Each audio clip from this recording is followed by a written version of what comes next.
ሰላም የተከበራችሁ ተመልካቾቻችን ለዛሬ ዘንላችሁ የቀረውን ስፖርታዊ መረጃዎች እንድትከታተሉ እንግዲህ በክብር እንጋብዛለን።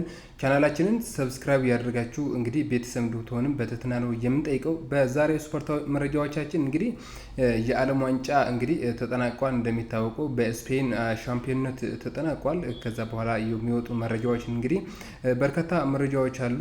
ዛሬም የተወሰኑ መረጃዎች ወደ እናንተ እናደርሳለን። ከዛ ባለፈ እንግዲህ የዝውውር መረጃዎች ነው ወደ እናንተ የምናደርሰው። በርከት ያሉ የዝውውር መረጃዎች አሉ ማለት ነው። እነሱም ወደ እናንተ የምናደርስ ይሆናል ማለት ነው። አሁንም እስከ መጨረሻ እንድትከታተሉን በትህትና እንጠይቃለን። በቀጥታ ወደ ዝርዝር መረጃዎች ነው የምናልፈው። የ2026 የዓለም ዋንጫ እንግዲህ እንደሚታወቀው ባለፈው እሁድ በስፔን ሻምፒዮንነት ተጠናቋል ማለት ነው። በዛ የዓለም ዋንጫ ማለት ነው እንግዲህ በርካታ ገቢ ያገኙ ትላልቅ ቡድኖች ነው አሁን እንግዲህ ይፋ የሆኑት ማለት ነው።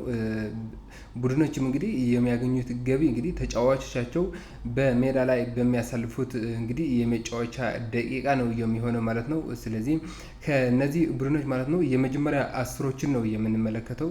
በዚህ በ2026 የዓለም ዋንጫ እንግዲህ ከፍተኛ ገቢ ያገኘው ቡድን እንግዲህ ማንቸስተር ሲቲ ነው ማለት ነው። እንግዲህ ጨዋታው የዓለም ዋንጫ ሲጀመርም ማለት ነው በርካታ ተጫዋቾችን እያስመረጠ ማንቸስተር ሲቲ እንደነበር እንግዲህ በዛን ጊዜ መዘገባችን ይታወቃል። ታዲያ እንግዲህ የዓለም ዋንጫ ከተጠናቀቀ በኋላም ማንቸስተር ሲቲ እንግዲህ 4.4 ሚሊዮን ዶላር ገቢ አግኝቷል ተብሏል ከዓለም ዋንጫ ማለት ነው። በሁለተኛ ደረጃ ላይ የተገኘው እንግዲህ የስፔኑ ባርሴሎና ነው። እንግዲህ ባርሴሎና እንደሚታወቀው በሻምፒዮኑ ስፔን ማለት ነው 8 ተጫዋቾች እንደነበሩት ይታወቃል። ከዚህ የዓለም ዋንጫም 3.9 ሚሊዮን ዶላር ማግኘት ችለዋል። ባርሴሎና በሁለተኛ ደረጃ ላይ ተቀምጠዋል። እንግዲህ በሶስተኛ የተቀመጠው ባየር ሚኒክ ነው 3.4 ሚሊዮን ዶላር። በአራተኝነት የተቀመጠው እንግዲህ አርሰናል ነው 3.3 ሚሊዮን ዶላር ገቢ አግኝቷል።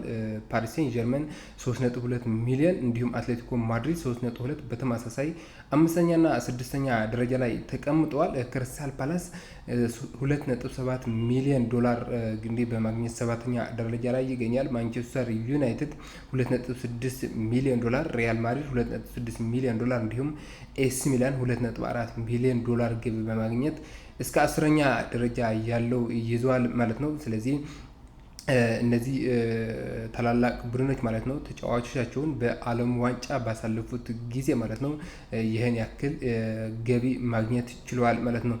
እንግዲህ የ2030 የዓለም ዋንጫም እንግዲህ ባለፈውም እንግዲህ ስንሰማው እንደነበረ ጁዋኒ ኢንፋንቲኖ በቀጣይ በ2030 የሚሳተፉ ቡድኖችን ወደ 64 ከፍ ለማድረግ እየታሰበ እንደሆነ እንግዲህ ፍንጭ መስጠታቸው ይታወሳል። እንግዲህ አሁን የወጣው መረጃ ደግሞ በይፋ በ2030 የዓለም ዋንጫ 64 ተሳታፊ ሀገሮች ይኖራሉ የሚለው እንግዲህ መረጃ ወጥቷል። ይህን መረጃ ይዞ የወጣው የአሜሪካ እግር ኳስ ማህበር ፕሬዚዳንት አሌሃንድሮ ዶሚንጌዝ ይዞት በወጣ መረጃ በቀጣይ 64 ተሳታፊ ቡድኖች ይኖራሉ የሚለው ነው። እንግዲህ በ2030 የዓለም ዋንጫ እንደሚታወቀው ኡራጓይ፣ አርጀንቲናና ፓራጓይ የመክፈቻ ጨዋታ እንደሚያደርጉ ይታወቃል።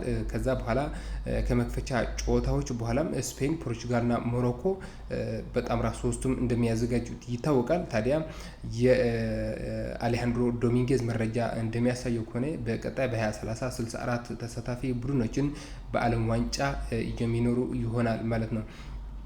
የእንግሊዙ ታዋቂ እንግዲህ ዳኛ አንቶኒ ቴይለር እንግዲህ ከዳኝነት ራሳቸውን ማግለላቸውን ይፋ አድርገዋል። እንግዲህ አንቶኒ ቴይለር እንደሚታወቀው እጅግ ከፍተኛ ደረጃ ላይ ከሚገኙ እንግሊዝ ዳኞች በቀዳሚነት የሚጠቀሱ ዳኛ ናቸው። በ47 ዓመታቸውም እንግዲህ ትናንትና ፊሽካቸውን መስቀላቸውን ይፋ አድርገዋል። ባለፉት 20 ዓመታት እንግዲህ በስራ ላይ የቆዩት እኒህ ዳኛ 831 ጨዋታዎችን መምራት ችለዋል ማለት ነው። አሁን ግን ከእግር ኳስ ከዳኝነቱ እንግዲህ ራሳቸውን ማግለላቸውና ወደ ሌላ ምዕራፍ እንግዲህ የሚሸጋገሩበት ጊዜ እንደሆነም ይፋ ማድረግ ችለዋል። አንቶኒ ቴይለር እንግዲህ በ2026 የዓለም ዋንጫ እንግዲህ በ16 ስፔን ፖርቹጋልን 1-0 ባሸነፈችበት ጨዋታ እንግዲህ የመጨረሻ እንግዲህ ጨዋታቸውን እንደመሩ ይታወቃል ማለት ነው። ሌላኛው መረጃችን የሚሆነው እንግዲህ እጅግ አስገራሚ መረጃ ነው። እንግዲህ ፔፕ ጋርዲዮላ ከማንቸስተር ሲቲ እንግዲህ አሰልጣኝነት መልቀቁ ይታወሳል። ባለፈው የውድድር ዓመት መጨረሻ ማለት ነው።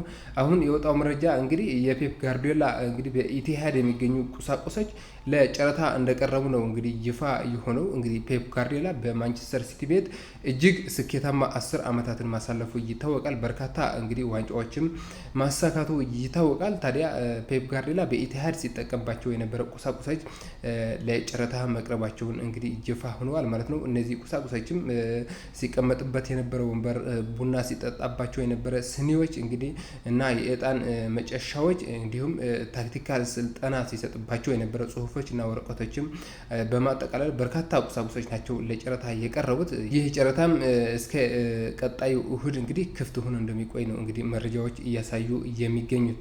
ወደ ዝውውር መረጃዎች ስናልፍ እንግዲህ ሞርጋን ሮጀርስ በይፋ የቼልሲ ተጫዋች መሆኑን ታውቋል።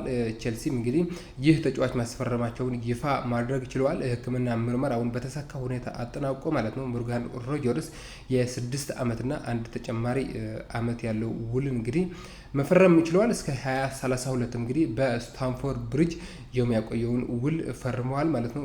ሞርጋን ሮጀርስ እንደሚታወቀው ሞርጋን ሮጀርስ በአርሰናል ሲታደን ከቆየ በኋላ ድንገት እንግዲህ ቼልሲ እንደተቀላቀለ ይታወሳል። ስለዚህ ሞርጋን ሮጀርስ በቼልሲ ቤት እንግዲህ እስከ 2032 የሚያቆየውን ይፋዊ የሆነ ውልን ፈርመዋል። እንግዲህ ኮል ፓልመር የሁለቱም ፎቶ በኢንስታግራም እንግዲህ መልቀቅ ችሏል። ትናንትና ውል ከፈረመ በኋላ ሞርጋን ሮጀርስ ማለት ነው። እንደሚታወቀው ሞርጋን ሮጀርስ እና ኮል ፓልመር ሁለቱም የማንቸስተር ሲቲ አካዳሚ ውጤቶች ናቸው። በማንቸስተር ሲቲም አብረው ተጫውተዋል ማለት ነው። ስለዚህ ኮል ፓልመር ሞርጋን ሮጀርስ ወደ ቼልሲ እንዲፈርምም ሀሳቦች ሲያቀርብለት እንደነበር እንግዲህ ሞርጋን ሮጀርስ ይፋ አድርገዋል። ስለዚህ ከምትወደው ሰው በአንድ ቡድን እንግዲህ መጫወት እንዴት ደስ ይላል የሚለውን ጽሁፍ እንግዲህ አክሎበት በኢንስታግራም ገጹ ፓልመር የሁለቱም ፎቶ እንግዲህ ለጥፈዋል ማለት ነው። ሞርጋን ሮጀርስ እንግዲህ ፊርማውን ካኖረ በኋላ አስተያየቱን ሰጥተዋል። ከልጅነት የጀምሮ የቼልሲ ደጋፊ ነበርኩ። ቼልሲ የለንደን ትልቅ ክለብ ነው እና ቼልሲን መቀላቀል እጅግ ደስተኛ ነኝ ሲል እንግዲህ ሞርጋን ሮጀርስ ከፊርማ ስነ ስርዓቱ በኋላ አስተያየቱን ሰጥተዋል። ሞርጋን ሮጀርስ ቼልሲ በኦስትሪያና በኤሲያ ከሚያደርጋቸው የቅድመ ውድድር ጨዋታዎች በኋላ በይፋ ስብስቡን የሚቀላቀል ይሆናል ማለት ነው። ሌላኛው የምናገኘው አርሰናልን እየተመለከተ መረጃ ነው። አርሰናል እንደሚታወቀው አርጀንቲናዊ የፊት መስመር ተጫዋች ጁሊያን አልቫሬዝን ከአትሌቲኮ ማድሪድ ለማስፈረም እንግዲህ በርካታ ጥረቶችን እያደረገ እንደሆነ ይታወሳል። አትሌቲኮ ማድሪድም ይህን ተጫዋች በቡድናቸው እንደማይቆይ ካረጋገጡ በኋላ እንግዲህ ለአርሰናል ለመሸጥ እንግዲህ እንደተስማሙ ነው በርካታ መረጃዎች እየወጡ የሚገኙት። እንግዲህ ለጁሊያን አልቫሬዝ 50 ሚሊዮን ዩሮ እና እንግዲህ ቪክተር ጂዮኬሬሽን ጭምር እንግዲህ ለመክፈል አርሰናሎች ያቀረቡትን ጥያቄ በአትሌቲኮ ማድሪድ እንግዲህ ተቀባይነት ማግኘቱ ነው እንግዲህ መረጃዎች እየጠቆሙ የሚገኙት። ነገር ግን ትልቁ ፈተና የሚሆነው ጁሊያን አልቫሬዝ ባርሴሎናን ነው እንግዲህ መቀላቀል የሚፈልገው። አርሰናል እንግዲህ ለመቀላቀል ፈቃደኛ አልሆነም። ስለዚህ አትሌቲኮ ማድሪድ ደግሞ እንግዲህ ይህን ተጫዋች ወደ ተቀናቃኛቸው ባርሴሎና ይሁን እንግዲህ ማድሪድ ወደ ስፔን ቡድኖች መሸጥ አይፈልጉም፣ እንደማይሸጡም በይፋ አስታውቋል። ተጫዋቹም ደግሞ ባርሴሎና መጫወት ህልሙ እንደሆነ እንግዲህ ማስታወቅ ይታወቃል። ስለዚህ ይህ ትልቅ ፈተና ይሆናል ተብሏል አርሰናል። ስለዚህ በቀጣይ ምን አይነት መንገድ ተጠቅሞ አርሰናል ይህን ተጫዋች ያስፈርማሉ አብረን የምንመለከተው ይሆናል ማለት ነው።